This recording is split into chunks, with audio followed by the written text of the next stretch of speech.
Olá, boa tarde, boa noite, bom dia. Eu peço licença para entrar na sua casa, entrar na sua memória, porque afinal de contas, nós somos o Educa Brasil, produzindo conhecimento. E a partir do momento que falamos que Educa Brasil, produzindo conhecimento, nós precisamos ocupar um pouquinho da sua memória, do seu cognitivo, criar novas sinapses e trazer a ciência. Sim, a ciência. Por que a ciência? Para que você faça boas escolhas. Sim, o Educa Brasil, desde o seu nascimento, traz profissionais de mercado na intenção de que você possa fazer boas escolhas. Escolhas percebendo o futuro, o passado e o presente desta profissão. Este é o objetivo do Educa Brasil. Eu sou a professora Dinamara Machado e ocupo o seu momento para aprender contigo. Vamos lá, hoje eu tenho uma nova convidada. Essa convidada é a professora Karen. Professora Karen, boa tarde, bom dia ou boa noite? Boa tarde, bom dia, boa noite, professora Dinamara. Obrigada pelo convite. Estou muito feliz de estar aqui hoje para a gente conversar um pouquinho, né, sobre a temática da psicopedagogia. Pois é, né? O que é isso, afinal de contas? Bom, eu gostaria de me apresentar primeiro, né? Meu nome é Karen Lemos, né? Eu sou graduada em pedagogia, sou especialista em psicopedagogia, né? Sou professora lá do Centro Universitário Internacional Uninter, né? E também sou licenciada em Geografia, que é uma outra paixão que eu acabei descobrindo, né? E antes de vir para a Uninter, eu trabalhei 14 anos, né, com formação de professores, acompanhando principalmente as dificuldades de aprendizagem, tanto de alunos, né, quanto a dificuldade de professores de lidar com isso. E eu encontrei na psicopedagogia, né, que eu vou contar um pouquinho do que é, muitas respostas para essas dificuldades que eu via no passado, né? Então, essas ações pedagógicas, psicopedagógicas, que podem ajudar muito, né, na melhoria da qualidade, eu obtive a partir da minha formação em psicopedagogia, né? Então, foi um momento muito legal. Que Mas bacana, vamos lá. professora Karen. E o importante é assim, eu convivo com a professora Karen, mas você que está aí no Educa Brasil, viu uma trajetória de uma carreira. Não foi do dia para a noite que aconteceu a escolha para psicopedagogia. E principalmente essa formação para atuar em psicopedagogia.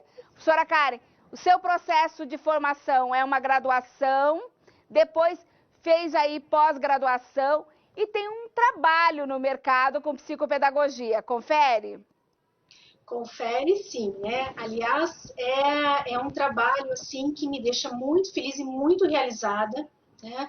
Porque a pedagogia, né? Trabalhei muitos anos como pedagoga, né? Atuando diretamente no trabalho docente, mas me faltava um pouquinho da compreensão de como os processos de aprendizagem aconteciam e por que os alunos não aprendiam, né? Então, apesar de muito estudo, de muita formação, foi realmente o campo da psicopedagogia que me ajudou a entender melhor esses processos, a entender melhor essas dificuldades e até intervir, né, de uma forma muito mais assertiva na aprendizagem e melhorar essas condições de aprendizagem, né? Então, eu sou muito grata mesmo a essa formação em psicopedagogia. Que maravilha, professora Karen. Tive uma trajetória de uma profissional, mas explica o que é a psicopedagogia. Bom, a psicopedagogia, né, se tratando de história, né, da história da humanidade, é um termo bastante novo, né? A gente pode dizer, né, de uma forma bem ampla, que a psicopedagogia é a união de duas grandes áreas, né? A primeira é a psicologia, né? A gente tem muito, o estudo da psicopedagogia vem muito também do campo de estudo da psicologia na sua origem, e a união também com a própria pedagogia, né, que é a nossa área de educação, né, a nossa área de atuação. Então, você pode dizer que nós temos um misto aí também um pouco da área da saúde e um pouco da área da educação. Mas, apesar da psicopedagogia, né, ter um pouco de cada uma das suas áreas, ela tem a sua própria identidade, né? Ela tem o seu próprio objeto de estudo, que é a aprendizagem em todas as suas dimensões, né? Em todos os seus contextos. Então, tudo que se trata relacionado à aprendizagem é tratado na psicopedagogia. Então, existe, assim, aquele falso pensamento de que psicopedagogo atende só criança, quando, na verdade, não, né? Ele pode atender também adultos, ele pode atender jovens, idosos, porque a aprendizagem, ela acontece durante toda a vida, né? Então, não é porque a gente deixou de ser criança ou deixou de ser adolescente que a gente deixou de aprender. E muitas vezes, adultos e idosos que procuram um atendimento psicopedagógico é justamente para enfrentar, né, os bloqueios, né, as dificuldades que eles encontram geralmente com a idade, quando o processo de aprendizagem não é mais tão evidente quanto na infância, né?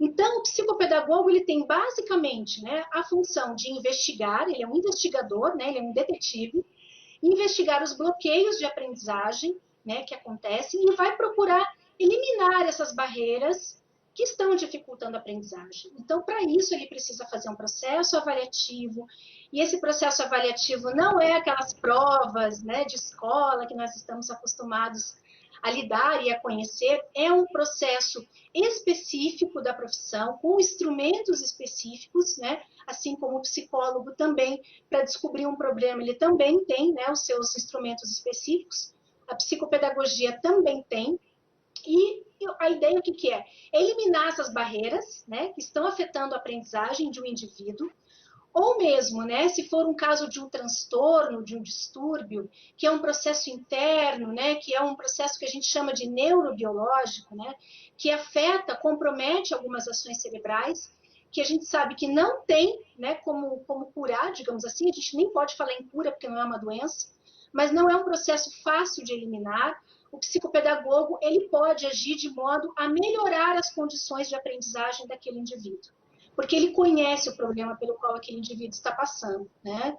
Então, é muito importante conhecer todos esses aspectos, né? Os aspectos biológicos, sociais, psicológicos, pedagógicos do indivíduo, e por isso a formação desse profissional, desse psicopedagogo, tem que ser muito ampla, muito robusta, muito consistente, porque ele vai lidar com um aspecto do ser humano que é a fragilidade na aprendizagem, né? Então, todo cuidado, empatia, tem todo um perfil, né, que a gente traça para esse psicopedagogo, e a curiosidade, né, tentar chegar até o fim para não passar o problema para frente, e sim resolver esse problema, né? Cabe ao psicopedagogo aí um abacaxi que ele precisa descascar. Que maravilha. Professora Karen, tem uma questão assim no Educa Brasil, que é uma marca. Como que era no passado? No passado se tinham cursos de psicopedagogia. Hoje nós temos graduação, correto? Correto, né? Se a gente for pensar na história da psicopedagogia no Brasil, a gente vai ter que fazer uma longa viagem no tempo, né? E lá para o século XIX, né? O Brasil sempre adotou modelos educacionais com base nos modelos europeus, né? Principalmente o modelo francês. E a gente tinha dentro desses modelos europeus, né, as dificuldades pouco tratadas, né, do ponto de vista psicopedagógico como é hoje. Então, se a gente for também considerar, né, o modelo norte-americano, que depois, a partir da Segunda Guerra Mundial, né, em meados do século XX, começou a ser estudado também no Brasil, a gente vai perceber que a psicopedagogia por si só, como objeto de aprendizagem, ela não existia. Ela, na verdade, ela estava camuflada primeiro dentro, né, da filosofia, se a gente for contar até o século XIX, e depois, né, quando a psicologia se tornou ciência, muitas das dificuldades de aprendizagem de alunos, principalmente, né, pensando no contexto de escolas, eram tratados como doença, eram tratados como área da saúde, né? Então, assim, se a gente for pensar lá numa criança que tinha dificuldade de aprendizagem porque ela não tinha vínculo com o professor, ou ela tinha muito medo do professor e aquilo criou um bloqueio de aprendizagem, aquilo era tratado como uma doença, como um processo, como se a culpa fosse da criança, né? Então, quem é que tratava aquilo? Pediatras, médicos, por meio de medicação, né? Então a medicação era muito mais comum. Hoje, né, na atualidade, a gente tem um processo medicamentoso já muito mais crítico do que se tinha no passado. Então, era o campo da saúde que tratava muito essa questão, né? Podemos dizer assim que foi no final dos anos 70, aqui no Brasil, que a psicopedagogia começou a ganhar o corpo que ela tem hoje. E isso vem muito da influência argentina, né? Nós temos aí grandes autores argentinos que influenciaram o trabalho da psicopedagogia, como Jorge Visca, como Sara Paim, Emília Ferreiro, que é um nome muito conhecido no processo de alfabetização. Então, essa influência foi muito importante. Inclusive, a Emília Ferreiro, ela trouxe, né, ela divulgou muito um trabalho de um biólogo e psicólogo chamado Jean Piaget, que é um dos grandes nomes estudados na psicopedagogia, né? O Jean Piaget, ele tinha essa característica educacional, apesar dele ser biólogo, e aí começou-se a perceber, né, que a educação também era importante.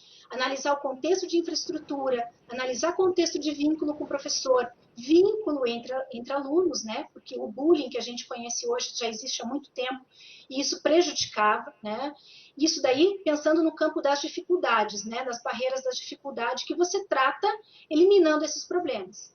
Também, né, se aprofundou muito mais, né, no estudo dos distúrbios, que é aquilo que eu falei para vocês, né, que são aqueles problemas internos, né, aquelas limitações que a criança, o jovem ou o adulto tem, como a dislexia, né, o transtorno de déficit de atenção e hiperatividade.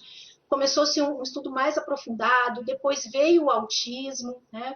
Então, esse casamento, né, que era muito mais na área da saúde e que agora acontece na área da educação, né, fez com que a educação hoje fosse primordial, né, nos estudos psicopedagógicos, né? Então, pensando aí mais ou menos no início da década de 1980, né, quando surgiu, né, a Associação Brasileira de Psicopedagogia, esse trabalho do psicopedagogo ele começou a ser norteado.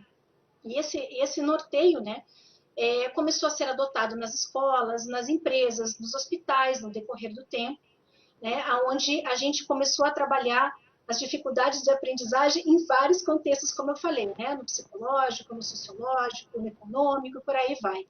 Então, foi um momento de muita evolução, foi um momento de muita mudança de processo, para que a psicopedagogia chegasse ao que era hoje, né? Então, Que no passado, maravilha. nós não tínhamos com tanta frequência o profissional psicopedagogo, ele era mais em nível de especialização, mas hoje, com a graduação, a gente conquistou a robustez, né, de uma matriz curricular muito mais robusta, muito mais ampla, onde o profissional, né, ele sai, né, de uma graduação com uma formação muito mais direcionada, né, uma base muito mais sólida no trabalho, porque a graduação ela vai trabalhar, vai focar muito, né, essa questão da graduação, que a especialização muitas vezes especializa, né, não habilita. Então, essa foi uma grande conquista, né, que já existia na Argentina, e que agora, no futuro, né, e no presente também, né, a gente tem procurado valorizar da melhor forma possível. Que maravilha, professora Karen. A professora Karen já foi passado, presente e futuro. Mas esse passado é muito importante, porque as pessoas precisam conhecer que a psicopedagogia não é frescura. Que a criança com autismo, você não vai dar remédio para ela e ela vai ficar, vai curar isso. Que a criança do autismo, do TDAH, ela tem um ritmo de aprendizagem. E a psicopedagogia, no seu passado, nos ensinou isso. Então, esse passado é muito rico, tem que ser respeitado, né? Nós temos que respeitar esse passado e, principalmente, construir esse presente, que tem muito mais pesquisas, né? Existe um presente colocando um R de respeito muito forte, porque nós temos que respeitar essas crianças, esses adolescentes, esses idosos, que são atendidos pela psico. E agora, o futuro? Qual é a previsão do futuro no ramo da psicopedagogia? Olha, professora, eu vejo o futuro da psicopedagogia um futuro muito promissor, né? Hoje, né, falando um pouquinho mais, só acrescentando um pouquinho mais da questão do presente, O psicopedagogo hoje ele tem um papel diferente, né, do papel do passado, que era muito mais a área da saúde, e hoje ele tem uma atuação muito mais ampla, né? O papel do psicopedagogo começou principalmente no atendimento individualizado, no atendimento clínico, né? Hoje é possível que várias instituições possam ter esse profissional como apoio, né? Um profissional importante dentro dos processos de aprendizagem. Hoje a escola tem a maior demanda, mas hoje nós temos possibilidade de trabalho em hospitais, em ONGs, em igrejas, em empresas, né? Pensar que toda instituição onde ocorrem processos de relacionamento e de aprendizagem, o psicopedagogo ele tem um papel importante a desempenhar, né? Agora, o que a gente pode dizer com relação ao futuro, né? Eu acredito que com a pandemia, né, que nós estamos vivendo hoje, nunca foi tão importante, né, a presença do psicopedagogo, porque nós temos aí, né, um cenário trágico que está fazendo com que muitas crianças e muitos professores encontrem mais dificuldades dentro desse processo, né? E muitas vezes o profissional, o psicopedagogo, ele pode apoiar nesse sentido, porque ele olha o aspecto físico, ele olha o aspecto emocional, ele olha o aspecto cognitivo, que são os processos mentais, né, o raciocínio lógico, a memorização e tudo mais. E a gente tem percebido que o ensino remoto muitas vezes tem desconstruído, tem criado algumas barreiras, algumas dificuldades, e por aí a gente começa a perceber que esse profissional ele pode dar apoio, ele pode ajudar, né? Ele não é um profissional que vai substituir o professor, ele não é um profissional que vai dar, né, aulas particulares, mas e sim, ele vai fazer uma avaliação dos problemas, ele vai envolver a família, a equipe gestora, ele vai envolver os professores, e ele vai, né, por meio disso, criar um plano de atendimento, de intervenção psicopedagógica, de forma pontual, a resolver o problema daquele grupo na escola, daquela turma, daquele grupo de professores que está com dificuldade de fazer o trabalho remoto, né? Então, isso vai exigir profissionais mais capacitados, mais criativos, uma formação mais abrangente, então a gente precisa investir muito nisso, né? E principalmente, né, a gente tem uma tendência aí na área clínica de atendimentos online, né, como acontece já na psicologia. Então, hoje, essa é uma realidade que vem crescendo, né, na atualidade, por conta da pandemia, mas, principalmente, né, eu acredito que seja uma tendência que venha a se perpetuar em alguns atendimentos clínicos. Porém, é importante ressaltar, né, que o contato visual, o trabalho dentro de um consultório, dentro da escola, ainda é muito importante, né? Aquele canal de vínculo, aquele espaço do psicopedagogo, também é um espaço, né, que ele vai adquirindo, né, esse vínculo com os seus avaliados, né? Sejam eles adultos, idosos, crianças, jovens. Então, esse trabalho é realmente um trabalho muito importante. Então, eu vejo, sinceramente, o futuro da psicopedagogia muito promissora, com muitas oportunidades de trabalho aí. Se posso falar, afinal sou profissional de educação e não da psico. Então eu sempre trago os nossos entrevistados justamente para poder passar uma imagem da ciência, né, uma reflexão a par da ciência. Mas a partir do momento que nós estamos observando mais o ser humano, percebendo mais esse ser humano, como que ele aprende, como ele deixa de aprender, o que podemos fazer, é óbvio que a psicopedagogia tem mais espaço. Por quê? Esse pai, essa mãe, tem que entender por que esse filho autista dele precisa desse caminho. Não é uma questão de imposição, mas o que a ciência já mostrou que pode ser feito. Então, assim, quando eu olho, sabe, professora Karen, para o futuro da psicopedagogia, eu vejo uma inserção cada vez maior. Porque nós estamos numa busca de nos entendermos, de entendermos as nossas fragilidades, os nossos limites, as nossas limitações. Por quê? Nós não podemos mais pensar numa sociedade nivelada, né? Todo mundo vai conseguir o 7, todo mundo tem que conseguir 9, né? O 7 para alguns é 10. Então, esta sociedade precisa dos conhecimentos da psicopedagogia. Como que é o atendimento para uma criança, para uma família que busca um atendimento psicopedagógico? Para que as pessoas tirem esse medo. Ai, meu Deus, eu vou ser chamada de louco. Essa é uma pergunta muito importante, né? Vale ressaltar que o atendimento psicopedagógico ele pode acontecer em duas frentes, né?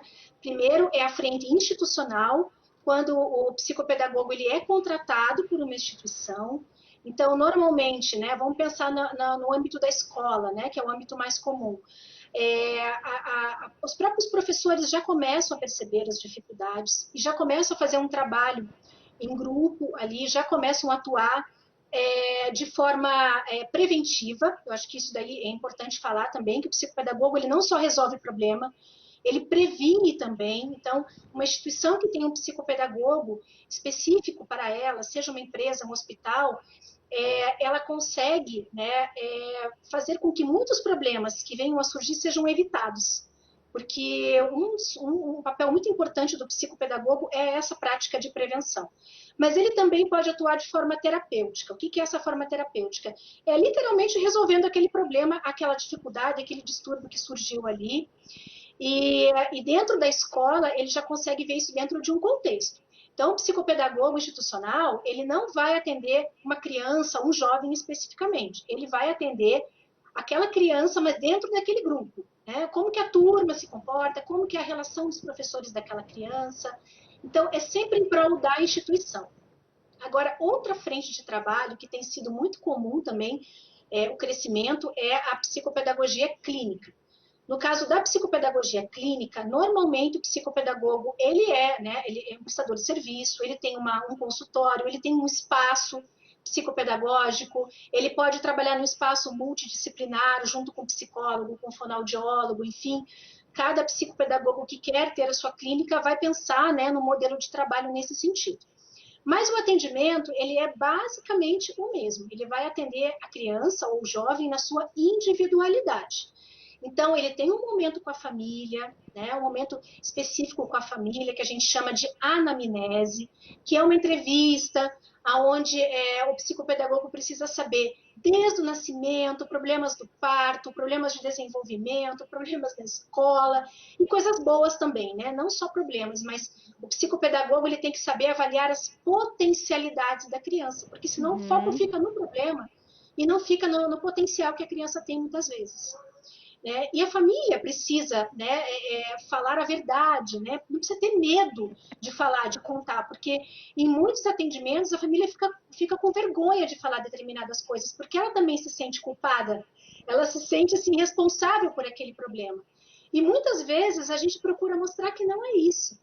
Então, o que a gente percebe, né, muito nisso é o medo que as famílias têm, é o medo que a criança seja taxada como problemática, é um rótulo que a criança já teve na escola, né, um rótulo de preguiçosa, um rótulo de distraída. Esses rótulos são muito ruins para a criança, afetam emocionalmente, né, o desenvolvimento dela. Então, esse cuidado todo o psicopedagogo vai ter com a família. Essa preocupação, né, essa empatia, isso é primordial para o psicopedagogo. Então, não precisa ter esse medo, né? Tem que falar. O psicopedagogo ele é regido por um código de ética que não pode sair daquele consultório nenhuma informação para lugar nenhum, né? Se tem uma família lá, uma mãe, por exemplo, que tem um pai separado e a mãe leva, né, sem autorização dela, não vai sair nenhuma informação para terceiros. Então, isso é muito importante, é um processo sigiloso, né? É um comprometimento que o psicopedagogo tem, mas a gente precisa também do comprometimento da família, né? O psicopedagogo vai fazer o seu trabalho, mas a família também tem que fazer a sua parte, né? Tem que fazer esse acompanhamento, tem que estimular, tem que estar mais próxima, tem que criar vínculos emocionais. A gente percebe em consultórios normalmente que a criança apresenta dificuldades porque ela não tem um vínculo amoroso com os pais, né? Ela tem um vínculo problemático, né? Um vínculo de ditadura muitas vezes, né? De imposição, e tudo isso a família tem que estar preparada para ouvir. Né? Tanto a família quanto a escola, quando for, né, a gente descobrir que é problemas de metodologia, muitas vezes de infraestrutura, né? Teve um caso, por exemplo, de uma menina que eu atendi, que a dificuldade que ela tinha, porque ela passava frio na escola, ela ficava perto da janela, ela passava frio.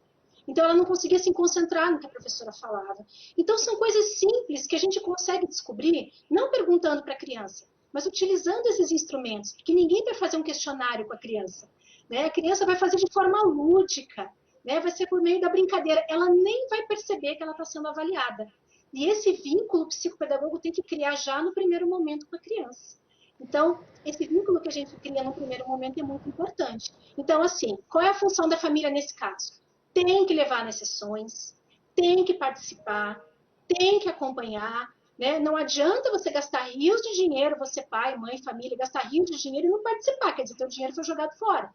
Porque esse trabalho não é um trabalho unilateral, ele é um trabalho em conjunto com a escola, com a família, com a comunidade, com quem for. Tudo que estiver sendo diagnosticado como um bloqueio para a aprendizagem precisa ser tratado na sua causa, na sua essência, doa a quem doer. Não tem como, né? Professora Karen, o que eu vejo do trabalho do psicopedagogo, porque vocês trabalham com as potencialidades e com as mazelas. E é difícil para a família reconhecer. Então, talvez uma das dificuldades é trabalhar com a família. Porque a família tem que mudar. Não é só a criança. Porque geralmente se olha para a criança e fala, você é o culpado. Você não está indo bem.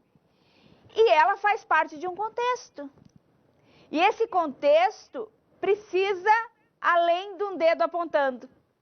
Então, quando eu olho e vejo a sua fala agora, me vem sempre, a família precisa ser família. Ela precisa ter um pai tem que ter laço com seus filhos. E quando eu digo família, é qualquer tipo de família. Né? É uma família de duas mulheres, é um casal tradicional, são dois homens, é uma família de uma separada, família. Esse adulto que ampara essa criança. E eu digo assim, por que nós vamos precisar cada vez mais? Porque as pessoas, por conta de rótulos, estão tendo filhos porque é bonito, mas de fato, não de fato fazendo o seu trabalho de adulto responsável por uma criança. Talvez esteja enganada. Mas eu vejo que cada vez mais vai precisar de profissionais que relembrem. Que tenham coragem de sentar com uma criança e identificar. Poxa, ninguém percebeu que ela tinha passado frio? Quanto tempo, e aí eu vou fazer uma meia-culpa, quanto tempo você demorou para perceber que o seu filho precisava de óculos? Ele foi só chegando mais perto do videogame, da televisão. E você não percebeu. Mas quantas vezes você não sentou para jogar com ele? Então, assim, o psicopedagogo, que teve um processo histórico de construção, que ainda vai ter um reconhecimento muito grande, tem um mercado de trabalho muito vasto. E esse mercado de trabalho se faz, sim, com formação em nível superior. Não é só mais, eu sou uma boa conselheira. Não é isso. Professora Karen, o que mais podemos aprender do campo da psicopedagogia? Professora, tudo que a professora falou é extremamente pertinente, é uma realidade que o psicopedagogo enfrenta mesmo, né? Mas quando a gente tem, por exemplo, um processo dentro de uma clínica, né? Nós temos duas situações. A família percebeu que a criança estava precisando de óculos, que a criança estava com frio, que a criança estava com dificuldade, isso acontece bastante, e procura o psicopedagogo clínico para atuar, mas grande parte, né, desse problema ele é percebido na escola somente. Né?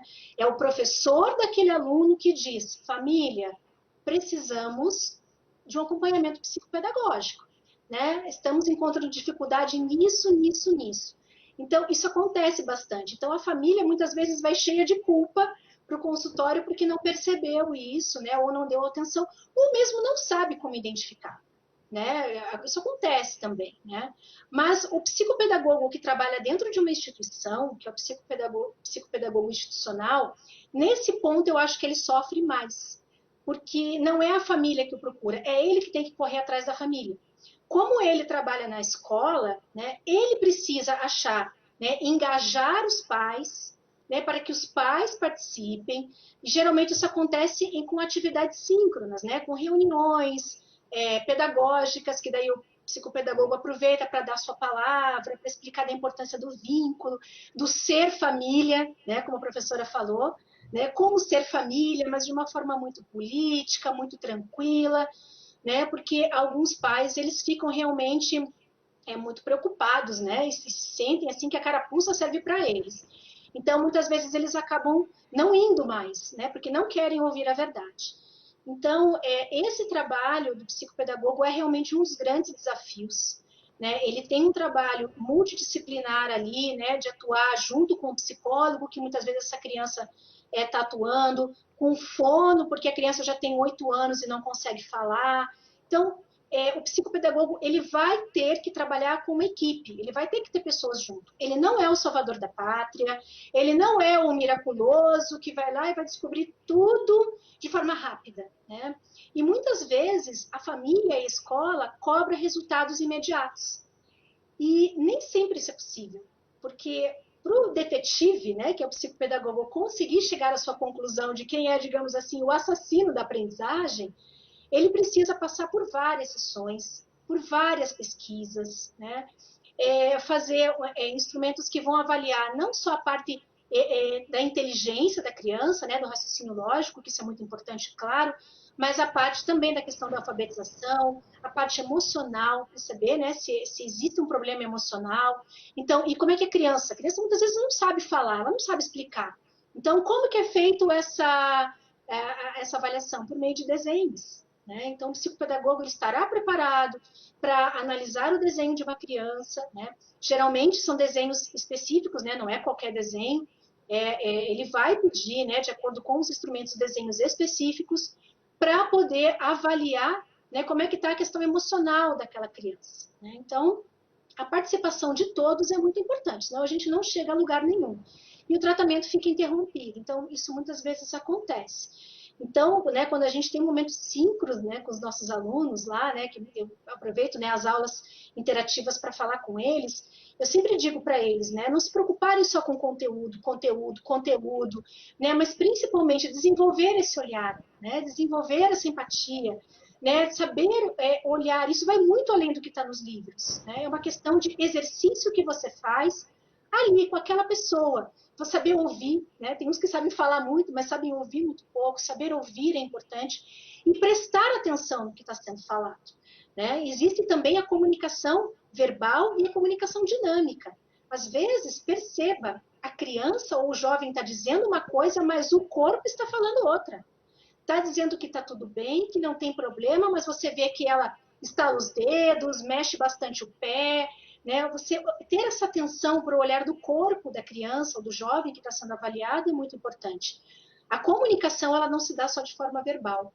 Então, estar atento a tudo isso é fundamental para o trabalho psicopedagógico ou para o sucesso dele, né? E muitas vezes a gente vai descobrindo isso nos nossos trabalhos, nos nossos atendimentos, né? No dia a dia. Então, eu tranquilizo sempre os alunos dizendo que isso é uma prática que eles vão adquirindo com o tempo e com o exercício, que isso é muito importante fazer, né, para ser um excelente profissional. Professora Karen, muitíssimo obrigada até o momento, mas ainda nós não terminamos. Só para frisar assim, alguns pais vão falar assim, eu vou pedir para o meu filho fazer um desenho e vou analisar, vou lá na internet olhar. Não fazer isso, né? Não, porque essa análise ela exige um estudo mais aprofundado, né?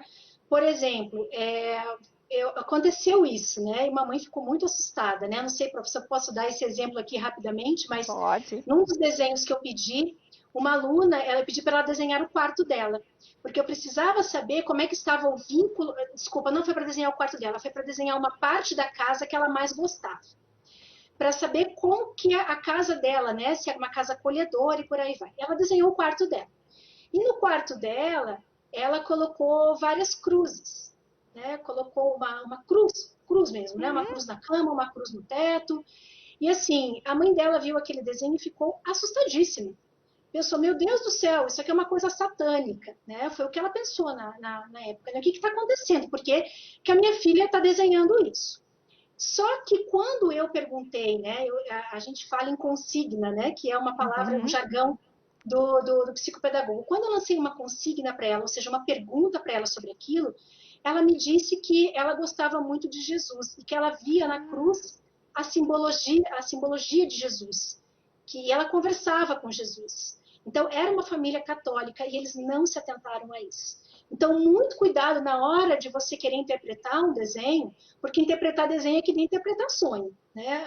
A chance de erro é muito grande. E muitas vezes a gente acaba, né, analisando aquilo que a gente gostaria que fosse ou não gostaria que fosse, e não que realmente é. Então, para isso, precisa de técnica, precisa de estudo, e isso no curso a gente aprende, né, essas técnicas. Então, não dá para avaliar de qualquer jeito, assim, de forma superficial, no senso comum. Maravilha, professora Karen. Bom, você hoje participou do Educa Brasil Produzindo Conhecimento. Nós discutimos a respeito da psicopedagogia, a importância da psicopedagogia lá no passado, no presente e no futuro. Minha convidada muito querida, que ainda vai responder 2 perguntas bem rápidas, Professora Karen, posso fazer a anamnese em casa, comprando os testes? Não, você precisa de um profissional para avaliar essas respostas, porque essa avaliação depende de outros fatores que muitas vezes a família não conhece. Então, deixa para o profissional que a avaliação vai ser mais correta. Outra pergunta, professora Karen. Pensando na psicopedagogia, tá? A família, qual é a importância da família para a psicopedagogia? A importância da família é tudo, né? Principalmente quando a gente for pensar em criança, porque é um amplo espaço de convivência da criança. E para que o desenvolvimento dela, né, em todos os sentidos, né, seja biológico, seja emocional, né, seja físico, seja psicológico, a família tem um papel muito importante. Então, como eu falei das outras vezes, impossível que você consiga um diagnóstico psicopedagógico para uma criança, né, e uma intervenção com sucesso se não tiver o apoio da família. Bom, hoje o Educa Brasil falou, discutiu e nós aprendemos acerca das contribuições da psicopedagogia. O que eu tenho aqui para te dizer? Para tomar uma decisão, busque pela ciência, busque pelo conhecimento, por profissionais que já fizeram a sua carreira, que tem sim como mostrar um novo caminho. A todos vocês, muitíssimo obrigada. Educa Brasil, produzindo conhecimento.